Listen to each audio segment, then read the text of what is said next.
Good morning, everyone. Thank you all so much for being here. So good to see all your bright, smiling faces. So let's sit tall and close the eyes. Take a nice breath in, a nice breath out. Allow yourself to arrive. Feel that the energy of your being is grounding down into the love of the mother, is opening up and expanding into the consciousness of the Father, and is coming together in the sweetest integration called yourself.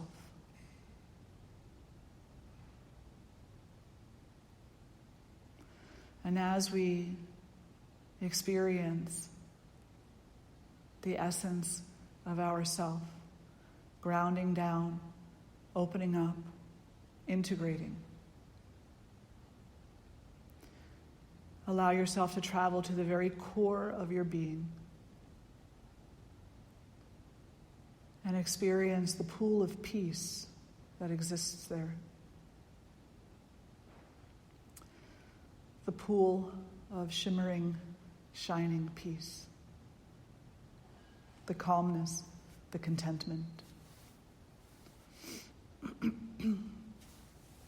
Keeping the eyes closed, continuing to contemplate on that pool of peace, I'll share with you this morning's poem called Peace is Possible.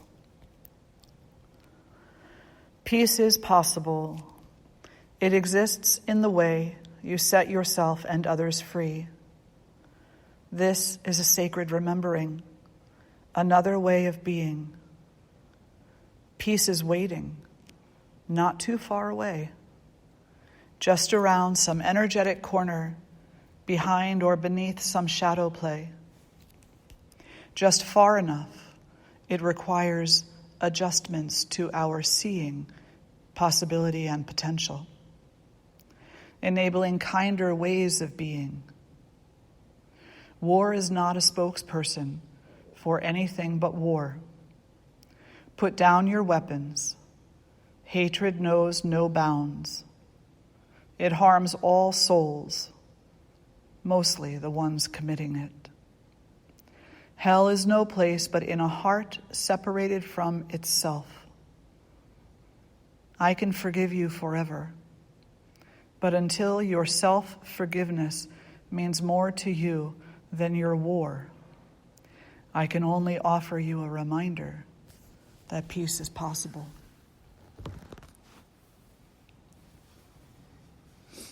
Breathing in and breathing out. And placing the right hand on the heart and left hand over the right. Together we'll lift our voices in one beautiful Om. Take a nice breath in.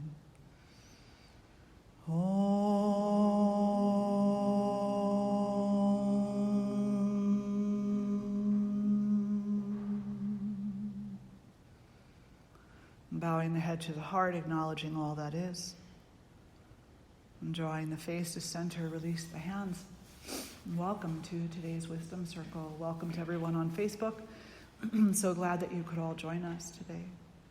So today's topic is peace, and peace is possible. And this is a phrase that I love. Peace is possible. Any moment where I have any type of hesitation, I say, peace is possible.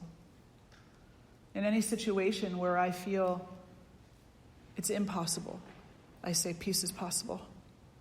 I'm constantly telling myself, remember, peace is possible. And what that does, what that empowers me to do, is to open up another channel of understanding, another channel of inquiry, another channel of exploration into what it is that I'm not currently looking at. So, for example, in confrontation, we think that confrontation is the only possibility, or winning the confrontation is a possibility, or losing the confrontation is a possibility. In the midst of confrontation, we rarely say, oh, in this, peace is a possibility. We're more concerned with winning or losing. making our point, beating the other person. But what would happen if in the next confrontation you said, "Excuse me, before I say anything further, I just need to go inside, close the eyes, take a breath in, a breath out, and repeat to yourself several times, peace is possible, peace is possible, peace is possible." What does that do to your interaction? How does it change the next thing you say? Because you know that if the next thing you intended to say was, "Oh, you're so wrong. I'm so right. I'm going to show you." When you acknowledge peace is possible, those words don't have space. There's no space for those words. There's only space for what will bring peace. And so your next statement might sound something like, "I'm trying very hard to hear and understand what you're telling me. And this is what I'm hearing. Is this accurate? Because I don't want to misinterpret your intention. Is there a way that we can just be quiet for a moment, let this settle, and then listen to each other? Really listen to what's needed, rather than react on both of our sides." So the language of peace is so much different than the language of confrontation. The language of peace is so much different than the language of war. You cannot use the language of war and expect peace to be the result. War ebbs and flows. You have times of war and you have times of not war. But during the times of not war, what is everybody afraid of? The return of war. That's not peace. Peace is not afraid of war. Peace is not afraid of the return of war. Peace is not afraid of anything. Peace is simply peace. So there is either the presence of war or the presence of peace. You don't get one from the other, and they don't commingle. Peace is possible. All we need to do is reorient ourselves so that everything we say, or as much as possible, I won't say everything, but as much as possible of what we say, do, we structure it within an understanding that peace is possible. And we ask ourselves, acknowledging that peace is possible changes what I'm about to say or do. So let me pay attention to that for a moment and find what my heart truly has space for and what will bring more harm and suffering. And then act accordingly. So the first line in the poem is, peace is possible. It exists in the way you set yourself and others free. You are the gatekeeper. You are the jailer. You are the guard. You are the one with the key. You are the one who will either hold everyone and yourself hostage to tendencies or set them free. But the way we set them free and the way we set ourselves free is what matters. We can say, "That's it, I'm done harming people. I'm going to let you all go. Bye. Don't care anymore. Don't want to hear it." That in and of itself is harm. That in and of itself is implying to people that you don't care about them, implying to yourself that you no longer give a crap. And that could be further from the truth. Could not be further from the truth. So the way we set people free of ourselves and the way we set ourselves free, that we do it in the light of all that is sacred and divine, we do it in the light of compassion, we do it in the light of love, and we accept the self-responsibility of what we do and don't have skill to do. Now, as an example, in a confrontation, the typical reaction is to hold that person hostage until they get your point. I'm going to keep you here. I'm going to keep arguing with you every time you pick up the phone, every time I see you. I'm just going to argue with you until you give in, surrender, and say, "I'm right." That's a very human thing, right? Because we want them to get us. We want them to understand us. But that's not really what we're asking for. We're asking them to agree to something that we say or think in that moment. If we wanted them to understand us, that would be a completely different conversation. If we wanted them to accept us, that would be a completely different conversation. So maybe instead of the other languaging of, I'm just going to continue until you give in, it would be more like, I'm not sure what I'm looking for in this moment as far as validation goes, but I know that I do not have the skill in this moment to express to you what I truly need. So I'm not going to continue. I'm going to be quiet for a while until I know what it is I'm asking you for. And then maybe when I know, we can talk about it. In that way, you set that person free of their fear of you, of their fear of disappointing you, of their fear of negating you, of their egoic tendency of needing to be right, of their suffering in relationship to you. They're set free because you have accepted self-responsibility. And that's not a sexy thing. It's just not. It's like, oh man, I like the drama of the argument. Yeah, no. Nobody likes the drama of the argument. They can say they do, but nobody really likes the drama of the argument. What they like is the possibility that they might receive validation. And that no matter how that argument goes, the psyche somehow makes it seem like they received validation. You ever walk away from an argument and you're like, I told them. And yet they didn't hear anything you said because they were too busy telling you.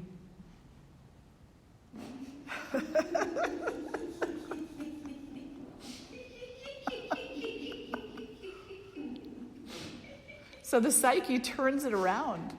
The ego turns it around to make it look like the entire encounter was worthwhile. And the reality is nothing got accomplished. Not one thing, except one thing. And that was an increase in suffering. So if we don't have the skill to navigate the waters of confrontation compassionately and with a conscious ear, then put the boat to the shore and acknowledge that because you will not receive what you need through violent confrontation. It's not possible. In that moment, peace is very possible. In that moment, peace will bring you what your heart needs. It will not bring your ego what it wants, but it will bring your heart what it needs. In that moment, choosing peace will bring you everything you need. Even if your ego says, I need them to agree with me. No, you want them to agree with you. What you actually need is a deeper sense of integration, a deeper sense of faith, a deeper sense of understanding, a deeper sense of inclusion, and a deeper sense of freedom that doesn't have strings attached. A deeper sense of freedom that does not annihilate the other. A deeper sense of freedom that includes the other. Say, we're so much more than our differences. We're so beyond our differences.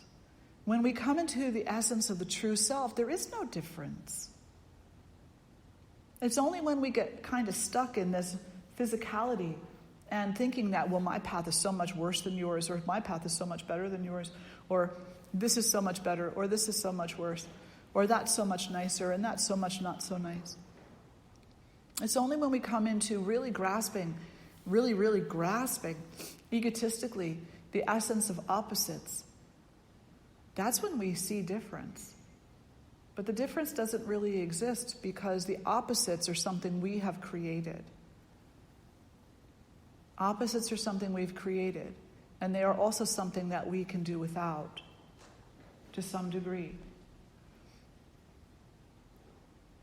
So, for example, if we look at life and we say, I prefer the day to the night, then we'll look at the night as an enemy on some level. But if we allow our hearts to be courageous, our minds to be open, and we acknowledge that peace between the perceived difference of day and night is possible, then perhaps our courageous warrior heart steps forward and decides to investigate the night.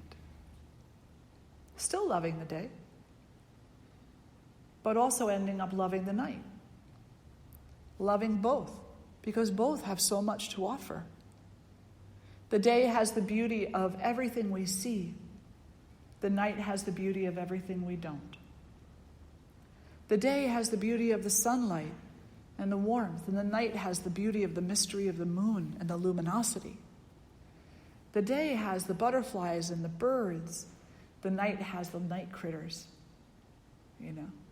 They both have beauty. And they don't need to be one or the other.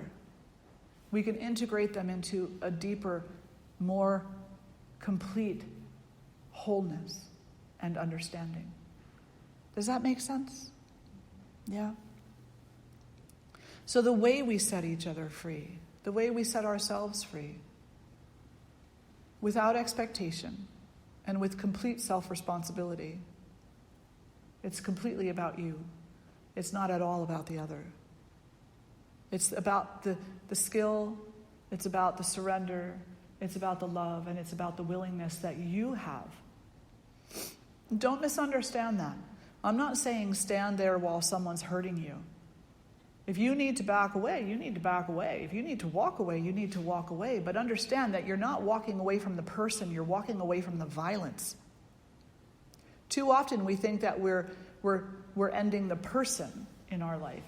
But we're not. We're walking away from violence because the heart knows peace is possible. And peace is even possible for that person. Because whether or not we like to acknowledge it, violence is about two or more people, not just one. Violence is always about two or more people, not just one. And if someone is speaking violently to us, behaving violently to us, and if we turn around and walk away from that, if we are empowered to do so through whatever vehicle that empowerment comes, then that person can no longer be violent to us. And the way that we walk away is knowing that our walking away will on some level bring that person peace, which is a really hard thing to acknowledge. But does that make sense? Yeah. It's not a judgment thing. It's not this one's wrong, that one's wrong, that one's to blame. It's not a judgment thing. It's acknowledging that if I sit here and allow myself to be bombarded with violent words and violent ideas and violence, I'm eventually going to reflect that. And then I'm going to lose my faith that peace is possible. Because all I'm going to talk myself into knowing is violence. The next line of the poem, this is a sacred remembering, another way of being. Peace is waiting not too far away, just around some energetic corner, behind or beneath some shadow play. So we look at ourselves and we say, well, I've got light and I've got dark inside of me. But just as I was saying earlier about a preference between day and night, what if you just loved them both? What if you just said to yourself, the shadow inside of me has the potential for peace, just like the light inside of me has the potential for peace. What if you just integrated them into love? Then peace would not be so far away. But because we look in the mirror at ourselves and we say, well, I kind of like you, but I hate you too.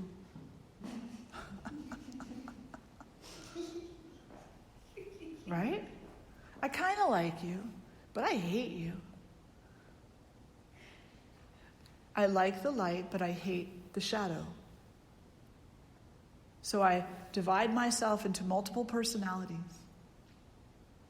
And in that space of multiplicity, peace cannot manifest itself because that's not what we're looking for. We're looking for justification that the multiplicity of the personality is correct, is right, that there is something to kind of like and there's definitely something to hate. It's only when we begin to heal the bridge between the light and the dark that peace is acknowledged. It didn't go anywhere. Peace is always there. Peace is the foundation of our existence. It's the foundation of our spirit. But we become blind to it. It's like we put on really, really dark glasses that don't allow us to see the subtlety. But when we look at the light and look at the shadow as integrated forms of divine play, then if we hate ourselves, we're actually hating God. If we hate ourselves, we're actually hating the goddess. If we hate ourselves, we're actually hating that. And I don't know about you, but I don't hate that. I love that. And so if I'm going to love that more wholly, more completely, then I need to love myself. Because I'm part of that. And I'm a creation of that. A reflection of that. And whatever it is that is inside of me has been placed there by that. So even my shadow side has purpose. Even my shadow side has purpose. How many of you have gone on a diet from your favorite food? Like chocolate. That's my favorite food. Like chocolate or cake or something that you really loved. Show of hands. How many of you have done that? Yeah, totally. Right? You put something to the side and you said, I'm not eating that anymore. Ever. First of all, that's so ridiculously not true. You will eat it again. But the time that you didn't have it, right? The time that it was absent from you, you probably thought about it. Initially, a lot. Initially, it might have even been the only thing you thought about, like, oh, I really want chocolate right now. Can't have it. Suffering. Darn. Okay, I'll get my work done, but I really want some chocolate. Chocolate would make my work so much easier. Chocolate, chocolate, chocolate, chocolate, chocolate. And then the day comes and you're like, you break down the barriers and you're like, I'm just going to have one piece, that's all. Another foolish thought. I'm just going to have one piece. So you take that one piece and it becomes the most amazing thing you have ever tasted. You know what I'm saying? Right? Like, it's just, oh my God. And you end up eating the whole bar. Okay, now where chocolate is involved, maybe eating the whole bar is not such a great idea. However, that moment when you tasted it was just so amazing. Now, if we look at peace and we say, we have talked ourselves into saying, I'm taking a diet from peace. I'm not going to have any peace. I'm just going to have violence in my life. I'm just going to have judgment. I'm just going to, and I'm going to call it peace. I'm going to call it peace, but it's really judgment. I'm going to call it peace, but it's really narcissistic passive aggressiveness. I'm going to call it peace, but it's really something else. But I'm going to call it peace so that I make myself feel better. So I'm going to have a salad, but I'm going to think of it as chocolate.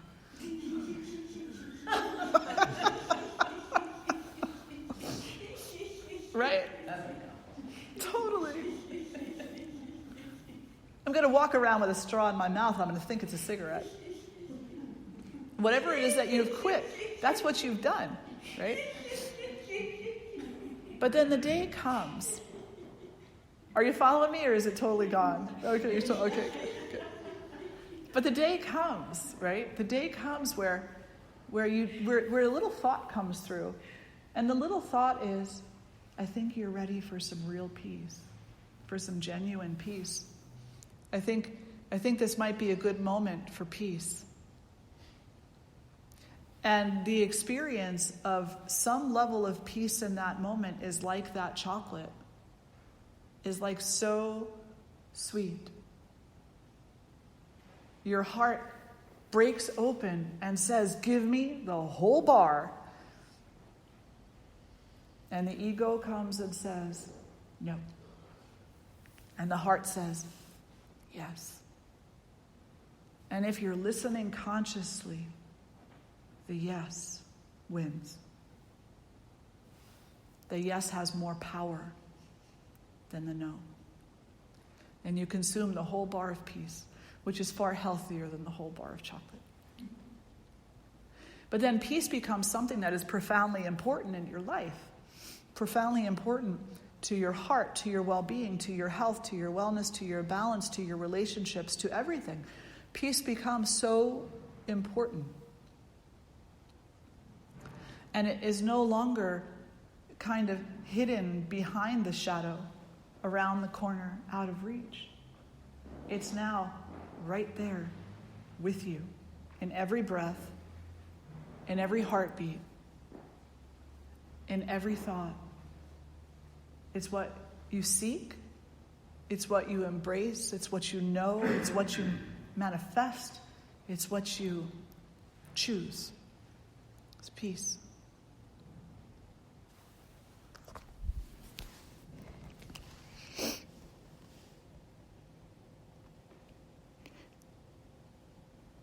But when it's hidden, it's just far enough away. It requires adjustments to our seeing potential and possibility. It requires adjustments. And the adjustments to our seeing is that maybe for many of us, definitely for many of us, we need to practice seeing peace. We need to practice feeling peace. We need to practice. And some people say you need to fake it till you make it. I don't really think that that's true. I mean, were you faking your wellness plan until you made it? No, you just dove in and started practicing a wellness plan, right? You know, like, were you faking your health until you made it? No, you were embracing a healthier lifestyle. You were living your health and learning how to live it. So you're not faking peace until you make peace. You're practicing peace until you understand how to embody it. You're learning about peace. You've spent a lifetime learning about something else. Do you think that in a moment's time you should just get it?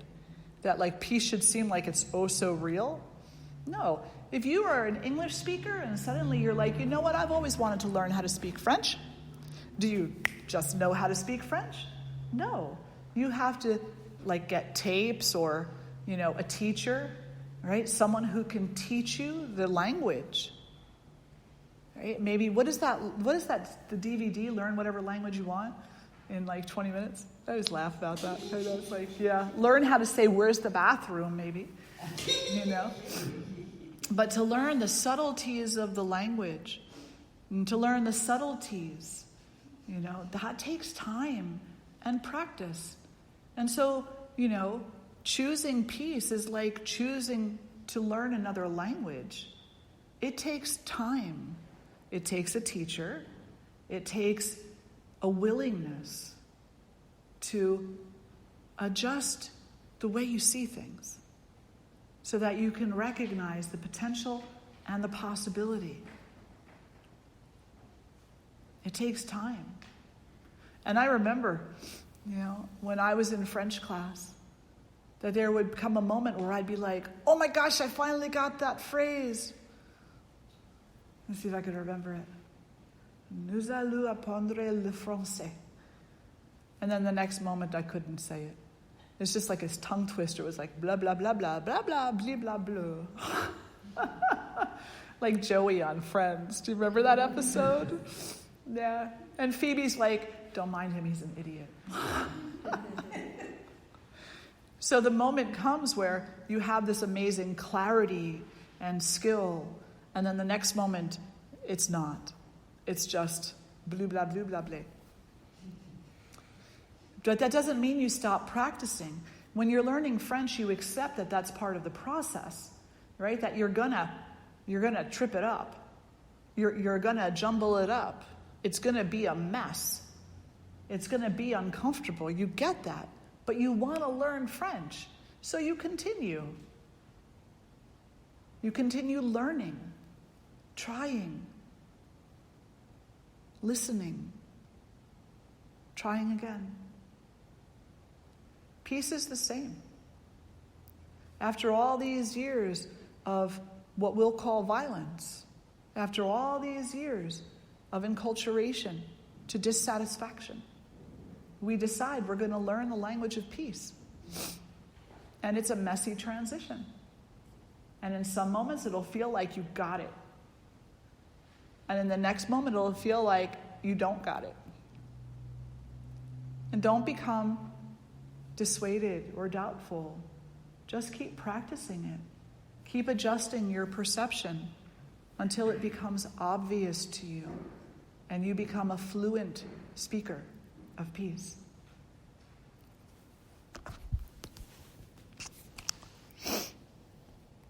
The next line states, war is not a spokesperson for anything but war. Put down your weapons. War is not a spokesperson for anything but war. Inevitably in this conversation, there's a thought by someone, by many, well, what about the person who's wrong? Isn't it my responsibility to tell them how to be right? Isn't it my responsibility to point out their wrongness? No. You've spent a lot of time pointing out to yourself all the things that you dislike about yourself. But have you really taken the time to point to yourself and say, this is the area where I need to work? Really. Not these broad statements about, I'm not worthy, I don't deserve, I'm a bad person. These are generalizations that don't have any meaning. They're just things that we're carrying forward from some other time that we don't even know where they came from most of the time. And we don't even really know what they mean. It's just kind of a general sense of malaise. Before you look at another person and say, you're so wrong, look at that hand and notice that one finger points that way, 3 fingers point to you. Have you asked yourself, what work do I need to do? Have you put down your weapons? Have you stopped allowing war and violence to be your spokesperson? Because the only thing that will ever get is more violence, more war, more confrontation. And then you'll feel bad about it. You'll feel bad because you know you had a different choice and you didn't take the moments to consider it. And then you'll start feeling guilty. And guilty is just such a wasteful energy. Not because in and of itself guilt is not healthy. Guilt can be very healthy. But we don't tend to embrace the healthy guilt. We tend to embrace the guilt that carries on for years. What a waste. Because for every moment that you carry your guilt forward into your future, there's something else you're not carrying. And that's healing, love, compassion, and peace. So when you have that confrontation where you're like, well, I've been practicing this spirituality for a while. I know what I'm talking about, so I'm going to tell you what's wrong. From a loving place, of course. Stop yourself. And rather than tell someone else what's wrong with them, according to your perception, ask yourself, why am I more concerned with pointing something out to this other person than I am with pointing something out to myself? Why am I more concerned with their errors and omissions than I am with my own. And then turn around, walk away, and go do your work. Because for every moment that we spend investing our resources, our time, our energy, our attention into someone else's errors and omissions, it's all the less time we're spending on our own. And then the moment comes where something big happens. Something big. Something big like societally big. And we see violence. And we see harm. And we see decisions being made that hurt so many. And in that moment, we have resources to address the larger societal harm because we didn't waste that energy on silliness. We didn't waste that energy on telling everybody else what's wrong with them but not doing our own work. We turned that energy around. We invested it in our groundedness, in our love, in our compassion. We invested it in our being what we expect of everybody else. We invested it in our practice. And then when something big comes along that really could benefit from our attention, we're able to put our attention there in a way that is aligned with peace, aligned with goodness, aligned with love. That doesn't mean that it's all soft and mushy. Like, just love you all, man. No. Sometimes there needs to be a straightforward, compassionate, disciplined voice. This is not acceptable. This is not acceptable. And I will do whatever I can in my power to correct the action. Not to dismantle and kill the person. Not to annihilate the person, because that doesn't do anything. For every person who's violent, there's another one waiting. And this is where war is really just missing the point. You can take down one dictator, go right ahead. That's wonderful. There's only 27 more waiting in his shadows to come forward the moment you open up that space. This is a little controversial, but I'm going to say it anyway. There's children in cages, right, in our country right now. There's 375 million Americans, at least half of which are so angry about this.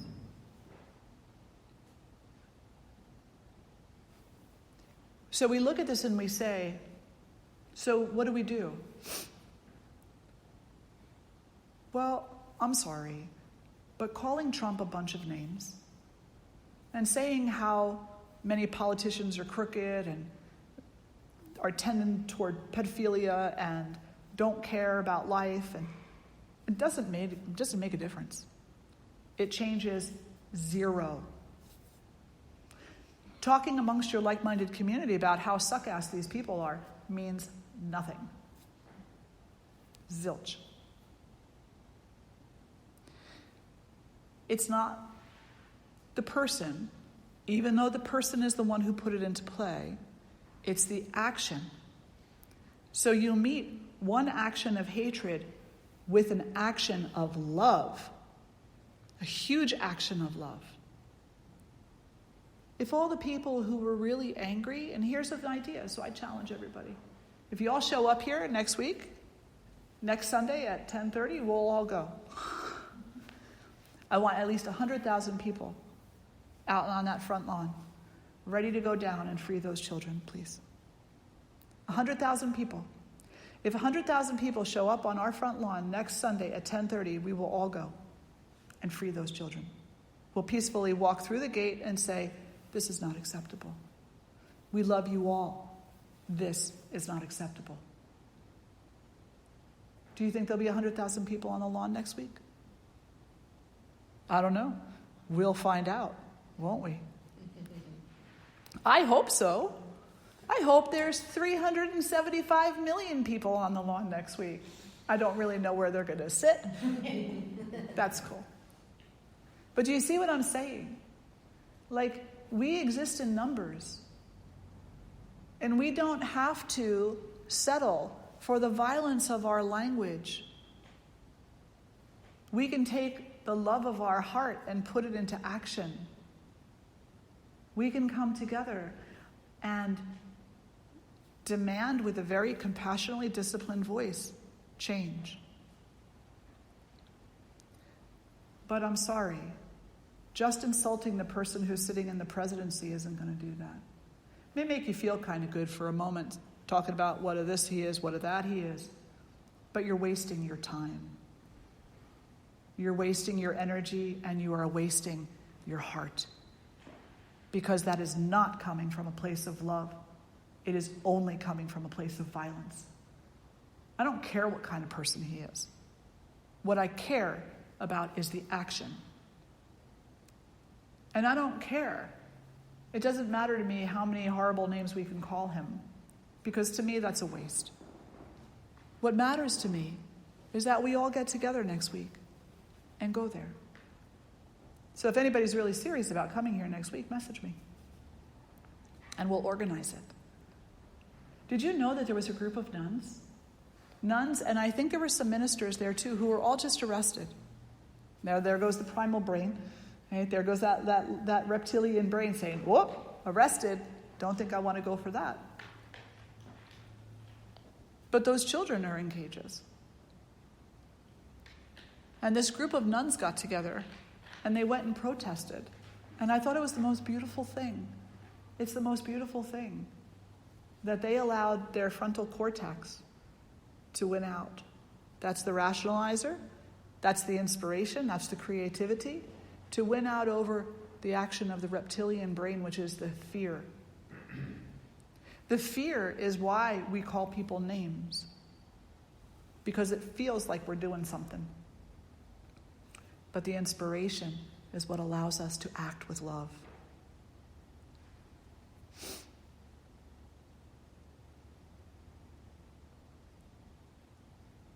Close your eyes for a moment.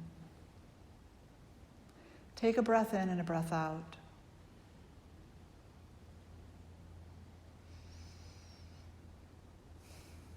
Feel that you're grounded.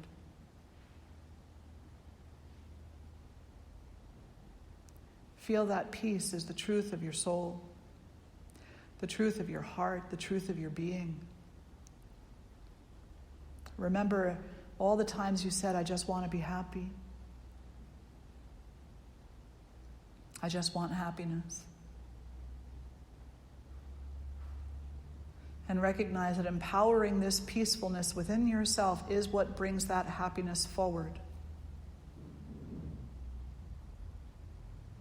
Recognition of peace. And then flutter your eyes open.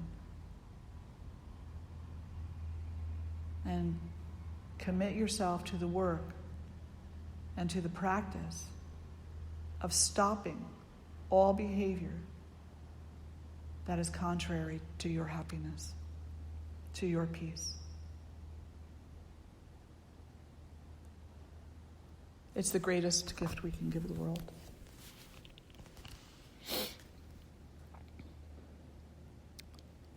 Finally, and then I'll open it up for some talk. Hell is no place but in a heart separated from itself.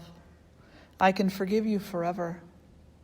But until your self-forgiveness means more to you than your war, I can only offer you a reminder. Peace is possible. And that's all this conversation this morning is meant to be, as a reminder that peace is possible. That you can experience peace in any moment you choose.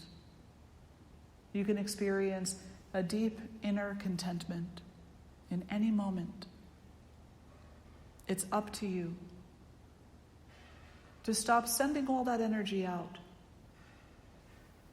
Stop investing in things that are not going to give you what you're seeking. And instead, invest in opening your own heart to the truth of peace and to its power, because nothing can heal more deeply and more profoundly than the essence of peacefulness. Nothing can heal us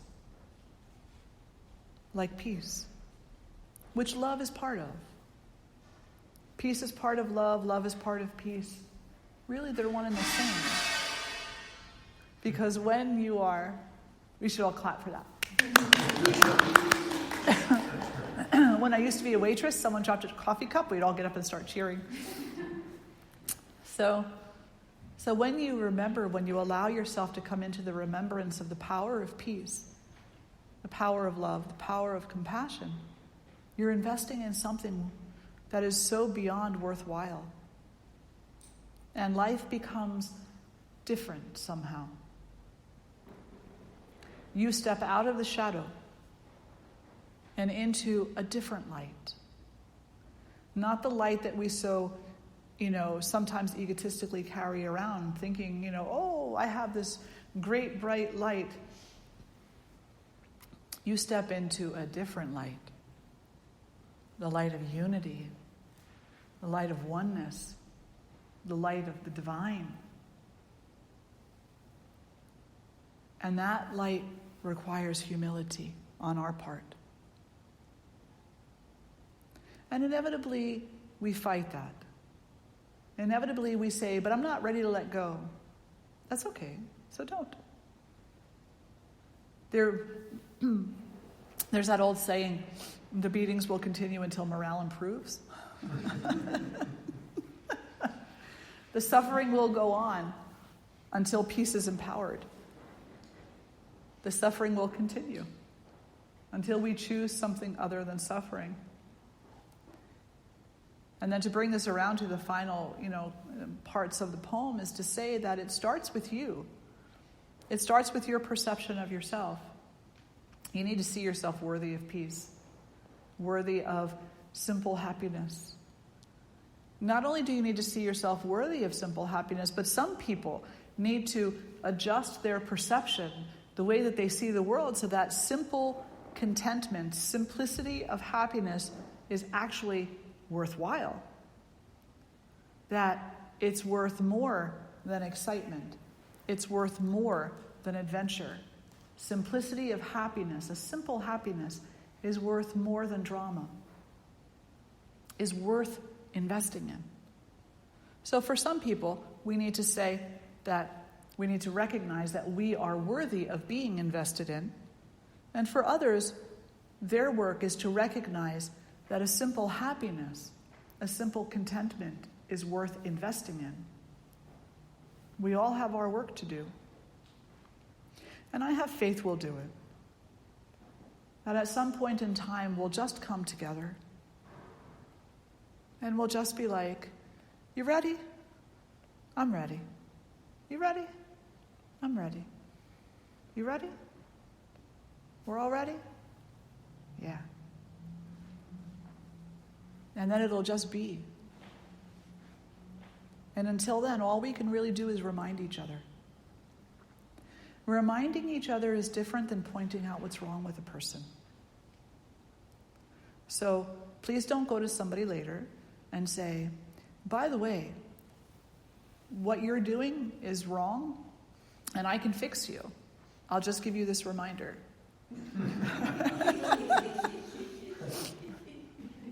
No, it doesn't work that way. It's like you see someone who is in the throes of suffering, and you just look at them and say, you are a good person. This is just a reminder. And then leave before your judgment overwhelms you. Last thing I'll say, some of you have heard this before. I'm an anthropologist by education. My doctorate is in biological anthropology, and as part of anthropology, I had the blessing of studying many areas of humanity. And one area is tribal customs. Amazing how people handle things differently. There's a tribe in India, and I don't know that they still do this, but they used to, They weren't discovered until probably like the 50s or 60s, maybe somewhere around there, a little bit earlier. But I do believe it was sometime in the 50s or 60s. And the anthropologists, rather than just going right in, kind of stayed outside and looked for a little while and observed, And what they saw were some pretty odd behaviors. Somebody in the community would do something wrong or harmful, and they would put them in the center of a circle, and they would start yelling at them. And what the anthropologists learned was that what they were yelling at them wasn't, "You're a jerk, you're an ass, you're wrong, you're a piece of garbage, get your stuff and get out." What they were yelling at them was, "You are so good. Your heart is so bright. The essence of your being is love. Why have you forgotten? Do you know how good you are? Do you remember when you supported this one, when you helped that one, when you showed up for this one? Have you forgotten your goodness?" Yeah. I think we need a big circle. And then I think we need to not only be holding the circle, but we all also need to be inside of it. And we just need to remind everybody of their goodness. It's a radical concept. I think we can do it.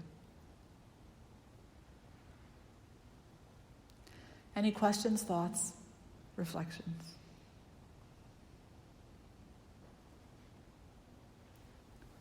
Somebody had asked if the poem was posted online, and yes, it is.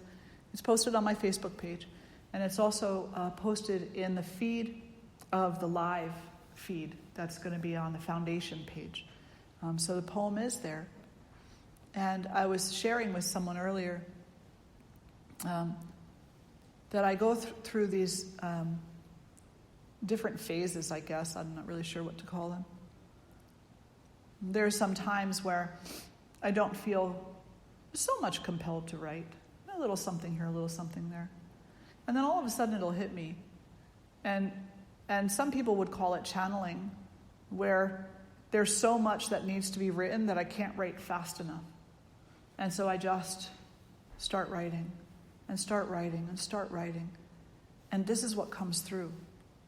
This is what comes through. And some people say, "Oh my gosh, you're such a prolific writer." And I'm like, if I was a prolific writer, I would not need to read it off of here. I'm not really the one who wrote it. I don't feel that I'm the one who wrote it because I don't remember it half the time. I have to go back and read it again. And then I'm like, wow, there's messages for me there. There are messages for me, and there's messages for you. And I'm not the one necessarily who's giving you the message, because I'm not the one who's giving myself the message. That's something else completely. And I don't think that that's anything special. I think that we're all conduits if we want to be. If we open up to that, we'll all receive the messages that we're meant to receive, one way or another. And maybe we'll all just be conduits for messaging to each other, So when you go home today, sit down, close your eyes, breathe in, breathe out, commune with your aspect of God, whatever part of that being it is that you associate with, and just begin to write whatever message you receive. And don't put your ego twist on it. Don't put a twist. Just write what you receive. And see where that takes you. Yeah. So no questions, no thoughts today?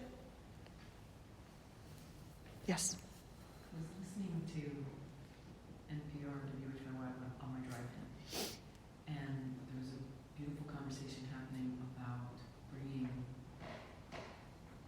spirituality into the conversation of economics, policy,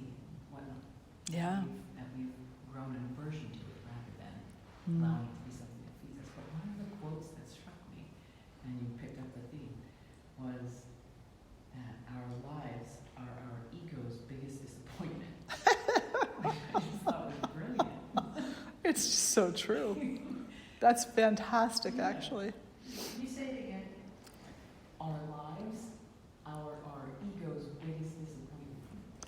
Yeah, and for those who can't hear on Facebook, our lives are our ego's biggest disappointment. Oh, yeah. Absolutely. It was instantly humbling and humorous and... Yeah. So true. Yeah. Yeah, the ego is there for a purpose. It serves a purpose. But then it kind of takes control, And we lose confidence that we can put it back into its proper perspective. And then it starts beating us up. We're our own abusers. True. Yeah, it's just so true. We let that ego run amok and start hitting us and smacking us and talking down to us. Right? Yeah. And when you look at the ego and say, have you forgotten your inherent goodness? Yeah. Have you forgotten? Have you forgotten when you supported me? Have you forgotten when your power was used to support my healing, not to harm me? Have you forgotten?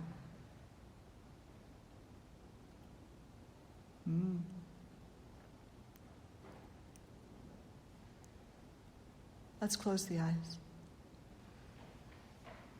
Take a nice breath in, a nice breath out. Allow yourself to feel grounded. And we'll read one more time because repetition is the greatest teacher. Peace is possible. It exists in the way you set yourself and others free. This is a sacred remembering, another way of being. Peace is waiting, not too far away, just around some energetic corner, behind or beneath some shadow play. Just far enough. It requires adjustments to our seeing, possibility, and potential, enabling kinder ways of being. War is not a spokesperson for anything but war. Put down your weapons. Hatred knows no bounds. It harms all souls, mostly the one committing it. Hell is no place, but in a heart separated from its self. I can forgive you forever, but until your self-forgiveness means more to you than your war, I can only offer you a reminder. Peace is possible. Placing the right hand on the heart and left hand over the right. And together we'll lift our voices in one beautiful Om. Take a nice breath in. Om.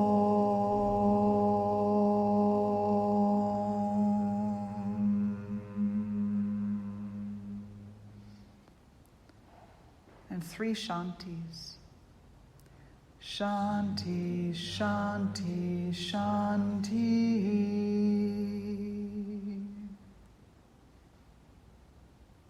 Bowing the head to the heart, acknowledging all that is. Committing oneself to peace. And draw the face to center. Namaste. Thank you all so much for being here today and for engaging in this conversation. It's just so important, We'll have questions, abundant questions from now until our last breath. But sometimes you got to put the questions down and just feel the truth. So practice peace and feel the truth. And then come with questions. But feel it first, because the feeling might answer most of your questions if you're listening consciously. Enjoy your day. Thank you. Thank you, everyone.